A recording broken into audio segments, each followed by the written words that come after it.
Vocabulary that you need to know and be aware of throughout the lesson is weather, troposphere, climate, solar radiation, seasons, rotation, and revolution.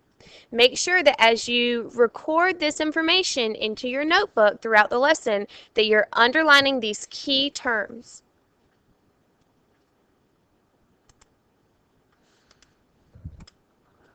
Weather is the change in the atmospheric conditions over a short period of time. Weather currently takes place in our troposphere. Examples of weather include, but are not limited to, hurricanes, rain, clouds, thunderstorms.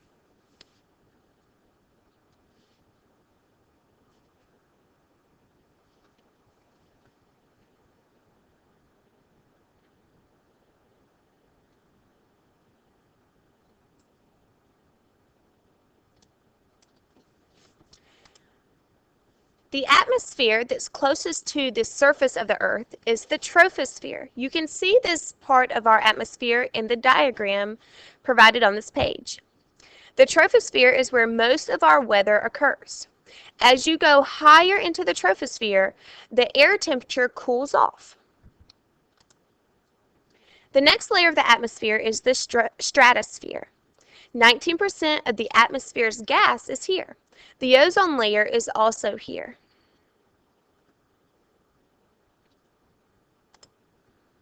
The mesosphere is the next layer of the atmosphere where most of our meteorites burn up.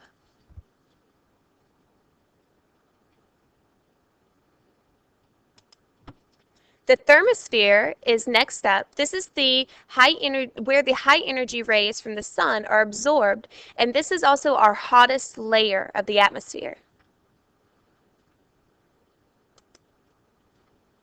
The exosphere is where molecules from the atmosphere escape into space.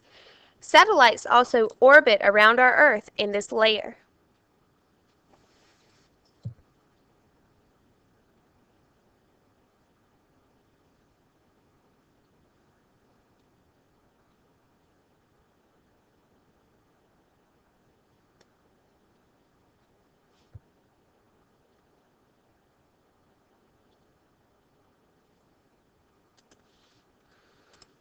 Climate is the average weather conditions over a long period of time.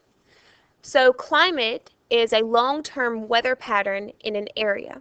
Looking at the picture provided, you see that at the equator we have the tropical zone, then we have the temperate zone, and the polar zone. These are all examples of climate, which is average weather conditions over a long period of time.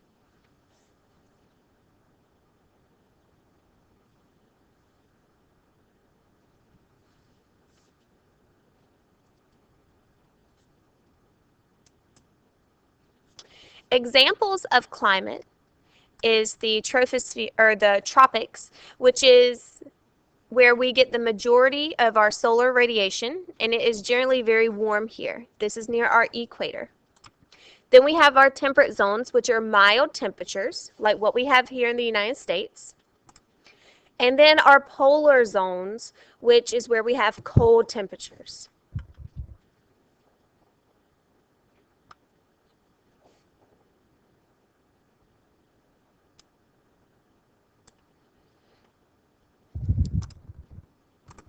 Solar radiation is the heat energy from the sun.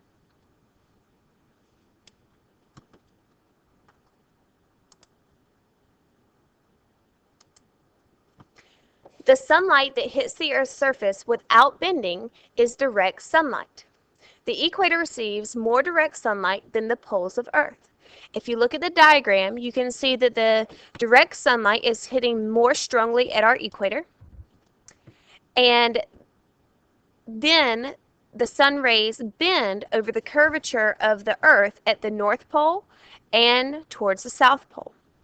The sunlight that hits the poles of the Earth is at an angle which causes the sunlight to be spread out, or we could say it's indirect light.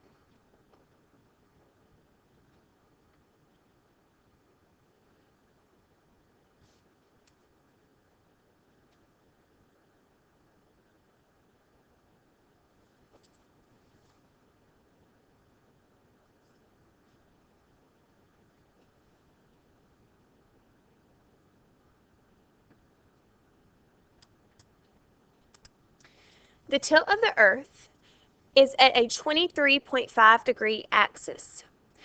This tilt, or this axis, always points in the same direction towards Polaris, who is our northern star. Again, if you look at our diagram, you can see that the sun's rays are pointing most directly right here at our equator. And then the sun's rays curve along the curvature of the Earth for the South Pole and the North Pole. Seasons are caused by the tilt of the Earth as it revolves around the sun. So because our Earth is tilted, as it moves around the sun, different parts of the Earth get different amounts of sunlight throughout the year. In this picture, you can see that our northern hemisphere is tilted more directly towards the sun, experiencing summer. Summer has more daylight hours because it has more direct sunlight.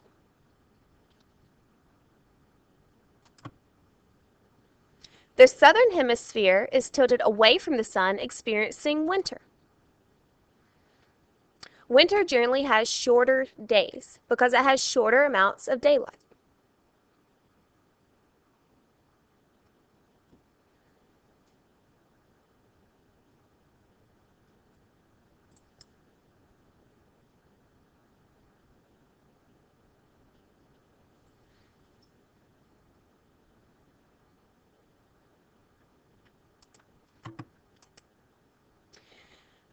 The rotation of the Earth is simply that the Earth spins on its axis.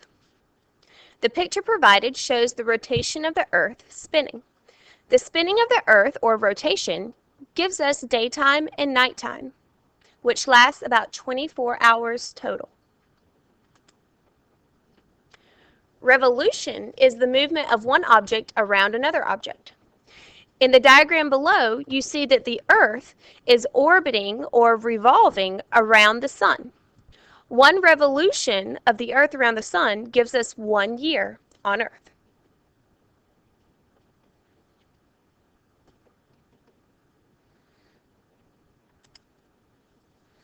When looking at the seasons, it is very important that we look at the position of the Earth as it revolves around the sun. You can see that the southern hemisphere in our diagram is labeled summer because it's getting more direct sunlight.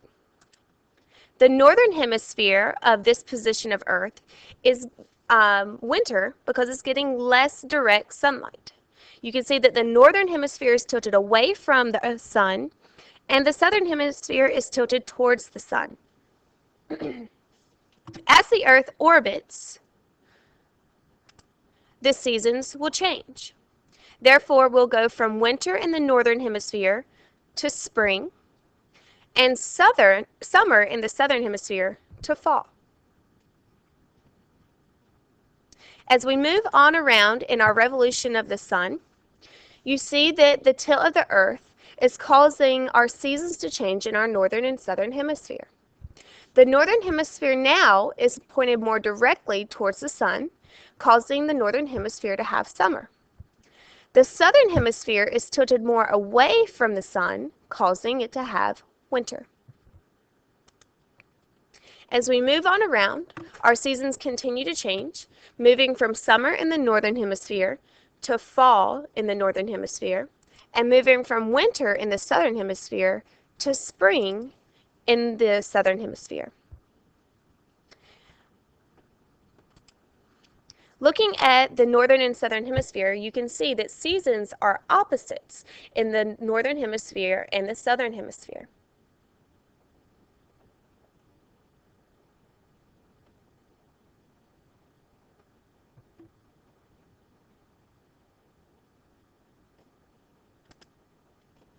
For your summary today, I have provided 5 questions to help guide you on what you need to focus on for this lesson.